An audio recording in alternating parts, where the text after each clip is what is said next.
বাবাই আজকে বাজার করিয়া আনছুন আর বাজারের বেগও আসিল ফটল।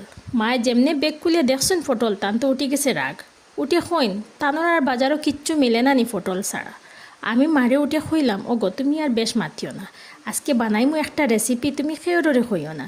যেনটাইন খাইতা না ফটল এনটাই নয় খাইবা আর হইবা ও মাই কিতা দি বানাইছো খাও না। সবে খাওয়াত বইয়া কইবা অত মজা হইছে, মায় মুসকে আসি দিয়া কইবা তাই বানাইছে। পটলের মাঝে আছে অনেক পুষ্টিগুণ, ডায়াবেটিক রোগীর লাগিয়ে কিন্তু খুব দারুণ। রেসিপি তেমন কিচ্ছু না, খুবই সরল। অল্প একটু পানি দিয়া পটল করলাম বয়েল। প্যানে সামান্য সরষের তেল নিয়া কালো জিরা আর শুকনা মরিচ আর সাদা তিল সামান্য দিয়া দিমু তুড়া ফোড়ন, রসুন আর কাঁচা মরিচ কুচি দিয়া কিছুক্ষণ লাড়াইয়া এরপরে দিমু যত মশলা আছে গড়ো। এরপরে দিমু সামান্য লবণ স্বাদ অনুযায়ী, তারপরে যাইব এর মধ্যে পটলের পেস্ট।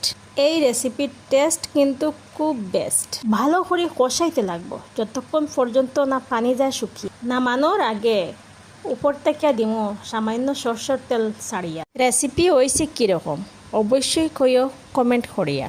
আল্লাহ হাফিজ।